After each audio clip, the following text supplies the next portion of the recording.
des éclats d'aloe vera. On remarquera que c'est une aloe qui a été arrachée il y a déjà quelques temps. Là, on a quand même déjà un début de racine. Là, le travail va consister à enlever en fait les parties sèches sans blesser la plante. Encore celle-là. S'il y a 2-3 racines qui ont un peu séché, pourri, on peut les enlever. L'aloe vera est très sensible à l'excès d'eau, donc c'est pour ça qu'en fait là on se trouve en face de 3 temps un peu différents. Là, on pourrait appeler ça, c'est un terreau mélange bonsaï, hein, qui est assez alourdi, mais qui a de la pierre ponce dedans, toutes ces parties un peu qui ressemblent à des cailloux, en fait de la ponce. On retrouve un peu la même idée ici avec la perlite, puis là c'est un mélange de compost, terre franche, enrichi.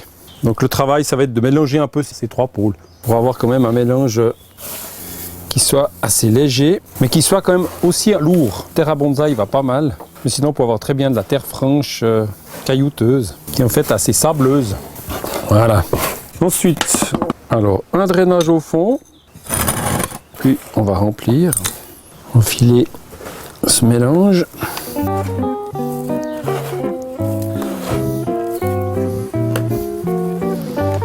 Le serrer. L'idée c'est qu'on va venir à 2-3 cm et puis ce qui serait pas mal en fait avec ce type de plante, comme les broméliacées ou comme ça, on peut mettre un petit cailloutis à la surface. On va peut-être regarder pour une autre aloe. Alors là vous remarquerez que c'est une plante qui a vieilli, un peu dégénérée. Le pot s'est cassé. Là on a un petit départ à la base, donc on a les vieilles racines, puis là on a des nouvelles racines. On va profiter de celle-là en fait pour le détacher de la motte. On va conserver celle-là comme petite plante qui reste avec des racines, qui ira bien comme petit départ. C'est des plantes, vous pouvez tout à fait les désolidariser d'un pied-mère et vous pouvez très bien les laisser sécher plusieurs semaines, il n'y a aucun souci, hein. Il y a suffisamment de réserve d'eau. Donc si vous devez en couper d'un pied-mère, ne soyez pas trop pressé avant de les mettre dans le pot. Puis là les parties un peu pourries, on peut les enlever. Si ça vient pas tout seul, on garde simplement, on taille au sécateur. On a notre plante. Allez, on a un pot assez profond, un drainage.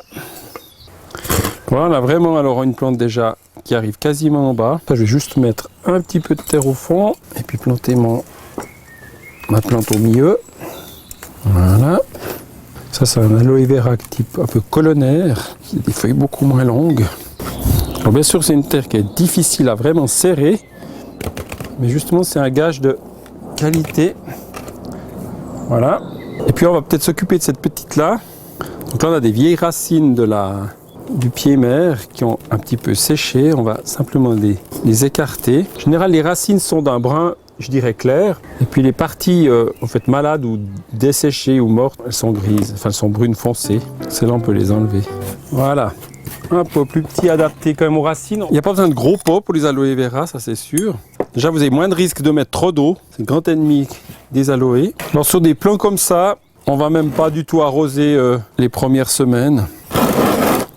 On va les garder sur le sec. Dernière étape, on va compléter avec un petit peu de gravillon. Le but du gravillon en fait c'est de recréer un milieu bien sec. Et puis un petit côté décoratif. Voilà, on va les laisser ainsi pendant 1 semaine ou 2, puis après on fera un petit arrosage. De telle manière qu'on leur donne quand même un petit peu d'eau, mais vous voyez, même après des mois qu'elles sont coupées, elles sont encore remplies d'eau là. Voilà, puis ensuite l'important, vous pouvez les mettre sur le balcon, plein soleil, ça aime le soleil, ça aime d'être grillé en fait, mais plutôt à l'air, c'est-à-dire pas dans un milieu confiné. Plein soleil d'accord, mais plutôt dans un milieu où il y a de l'air qui passe, en association avec d'autres plantes cactus que vous auriez sortis ou comme ceci. L'aloe vera, une plante médicinale, cicatrisante. Contrairement à nos plantes de jardin, demande beaucoup de soins. Une fois que vous l'avez dans un pot, vous l'oubliez et vous la retrouvez intacte sans souci. Donc l'ennemi de l'aloe vera, c'est un trop grand entretien, c'est vouloir faire trop bien, trop arroser. Donc elle donne des vertus à peu de frais.